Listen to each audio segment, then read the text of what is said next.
ஆன்மீக நண்பர்கள் அனைவருக்கும் வணக்கம். மாசி மாதத்தில் வரக்கூடிய பல்வேறு விசேஷமான நாட்களில் மாசி மகம் முக்கியமான ஒரு வழிபாட்டிற்குரிய நாள். இந்த வருடம் அதே நாளில் பௌர்ணமியும் இணைந்து வந்திருப்பது மிகவும் அற்புதமான நாளாக கருதப்படுகிறது.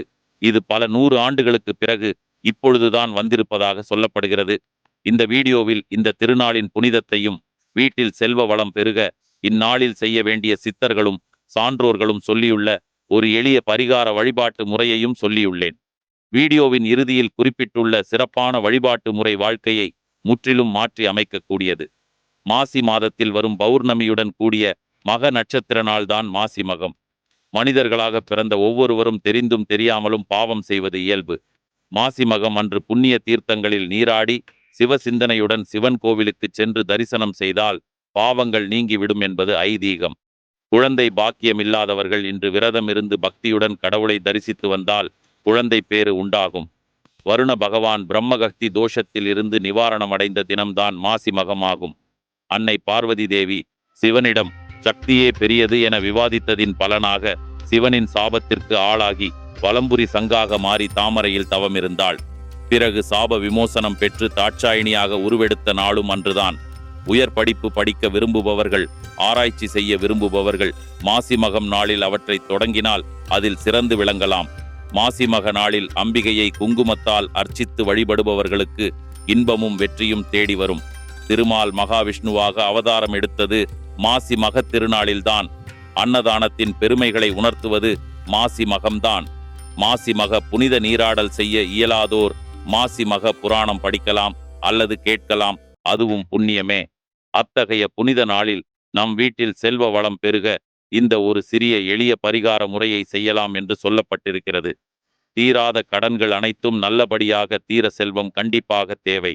இந்த நாளில் நீங்கள் செய்யும் குங்குமப்பூ பரிகாரம் உங்கள் வீட்டில் செல்வம் பெருகும் என்று ஆன்றோர்கள் சொல்லியுள்ளனர். எல்லா நாட்களிலும் நாம் இறைவனின் வழிபட்டாலும் கூட சில நாட்களில் ஒரு சில வழிபாடுகளும் பரிகாரங்களும் அதிக பலனை தருவதாக இருக்கும். அத்தகைய பலனை தரக்கூடிய நாளில் இந்த மாசி மகமும் முக்கியமான நாள் ஆகையால் இந்த பரிகாரத்தை இந்த நாளில் செய்வது அதீத பலன்களை நமக்கு பெற்றுத்தரும். இந்த பரிகாரத்திற்கு நமக்கு தேவையான ஒரே ஒரு பொருள் குங்குமப்பூதான். இது ஆன்மீகத்தில் அதிக அளவு பயன்படுகிறது. குங்குமப்பூவை பொறுத்த வரையில் உடல் ஆரோக்கியத்திற்கு, சமையலுக்கு பயன்படும் என்பது பலரும் அறிந்த தகவல்.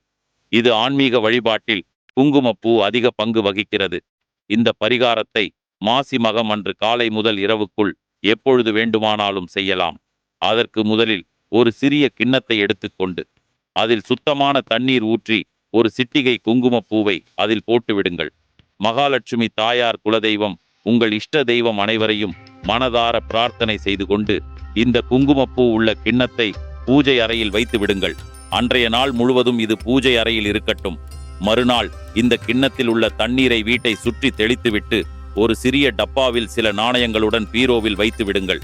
இதன் மூலம் வீட்டில் பணவரவு அதிகரிக்கும், கடன் தொல்லை குறையும் என்று சொல்லப்படுகிறது. இது மிக மிக எளிய பரிகாரம்தான், ஆனால் இதன் பலன் அதிகமாக இருக்கும் என்று சொல்லப்படுகிறது. ஏனெனில் இந்த குங்குமப்பூவை சுக்கிர தோஷம், செவ்வாய் தோஷம் உள்ளவர்கள் பயன்படுத்தும் போது தோஷ நிவர்த்தி ஆகும் என்றும் நம்பப்படுகிறது. இந்த குங்குமப்பூவிற்கு பணம் ஈர்ப்பு தன்மை அதிகம் உள்ளதாகவும் சுக்கிரவசியம் உள்ளதாகவும் ஆன்றோர்கள் கூறியுள்ளனர். அத்தகைய சிறப்பம்சம் மிக்க குங்குமப்பூவை இந்த பரிகார வழிபாட்டு முறைக்கு பயன்படுத்தி கடன் தீர்ந்து பணவரவை ஏற்படுத்திக் கொள்ளலாம். இந்த பரிகார முறையை முழு நம்பிக்கையுடன் செய்து அனைவரும் நல்ல பலனை பெற இறைவனை பிரார்த்திக்கிறேன். மேலும் இந்த மகத்தான நாள் பித்ரு தோஷ நிவர்த்திக்கு சிறப்பான நாளாகும். பித்ருக்கள் என்ற சொல்லிற்கு முன்னோர்கள் என்று பொருள். தோஷம் என்றால் குற்றம். எனவே பித்ரு தோஷம் என்ற சொல்லிற்கு முன்னோர்கள் சம்பந்தப்பட்ட குற்றம் என்று பொருள். இந்த தோஷ நிவர்த்திக்கு அருமையான பரிகார தினம் மாசி மகம். அன்றைய தினம் கும்பகோணம் மகாமக குளத்தில் பிதுர் தர்ப்பணம் செய்தால் பித்ரு தோஷம் நீங்கும். குறிப்பாக ராமேஸ்வரம், தஞ்சை மாவட்டத்தில் அமைந்துள்ள திருவையாறு, கும்பகோணம், நாகை மாவட்டத்தில் அமைந்துள்ள வேதாரண்யம் போன்ற இடங்களில் நீராடி தர்ப்பணம் மற்றும் பிதுர்க்கடன் செய்வதன் மூலம் பித்ரு தோஷம் நீங்கும். இந்த ஸ்தலத்திற்கு போக இயலாதவர்கள் உங்கள் ஊரின் அருகில் உள்ள நீர்நிலைகளிலும் செய்யலாம். இந்த மாசிமக நட்சத்திரத்தில் எந்த தெய்வத்தை வழிபட வேண்டும் என்று ஒரு கேள்வி மனதில் இருக்கலாம். சிவபெருமான் வருணனிற்கு சாப விமோசனம் அளித்ததும் இந்நாளிலேயாகும். இதனால் சிவனை வழிபடுவதற்கும் உகந்த நாளாகிறது மாசி மகம். உமாதேவியார் மாசி மாதம் மக நட்சத்திரத்தில்தான் தட்சனின் மகள் தாட்சாயணியாக அவதரித்தார் என்பதால் பெண்களுக்குரிய விரத தினமாகவும் போற்றப்படுகிறது. ஆகையால் இந்நாள் சக்தி வழிபாட்டிற்குரிய நாளாகவும் உள்ளது. தந்தைக்கு முருகன் மந்திர உபதேசம் செய்த நாளும் மாசி மகம்தான். இதனால் முருகனை வழிபட்டு புத்திர பாக்கியம் பெற சிறப்பான நாளாக மாசி மகம் அமைகிறது. பாதாளத்தில் இருந்த பூமியை பெருமாள் வராக அவதாரம் எடுத்து வெளிக்கொணர்ந்த நாளும் மாசி மகத்தன்றுதான். இதனால் இந்நாள் பெருமாளை வணங்குவதற்குரிய நாளும் ஆகிறது. எல்லா தெய்வங்களையும் வழிபடுவதற்கான சிறப்பு நாளாக அமைகிறது மாசி மகம். மேலும் இந்த நன்னாள் தோஷம் நீக்கும் புண்ணிய நாளாக கருதப்படுகிறது. இந்த புண்ணிய நாளின் புராண வரலாறும் மிகச் சிறப்பானது. ஒருமுறை கங்கையும் யமுனையும் சிவபெருமானை போய் சந்தித்தனர்.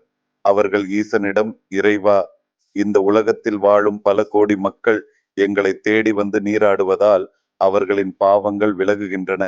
ஆனால் அவர்களின் பாவங்கள் கழுவப்பட்டதால் எங்களின் புனிதம் குறைந்து வருகிறது. அந்த பாவத்தை நாங்கள் எங்கே போய் தீர்த்து கொள்வது என்று முறையிட்டனர். அப்போது ஈசன், நீங்கள் மாசி மாதத்தில் வரும் மகம் நட்சத்திரம் அன்று கும்பகோணம் மகாமக குளத்தில் தங்குங்கள். அங்கே உங்களுடைய புனிதம் காக்கப்படும். அந்த புண்ணிய குளத்தில் நீராடுபவர்களுக்கு முன்பிறவி பாவங்கள் அகலும். குழந்தை பேறு வேண்டினால் அதுவும் கிடைக்கப் பெறும் என்று அருளினார்.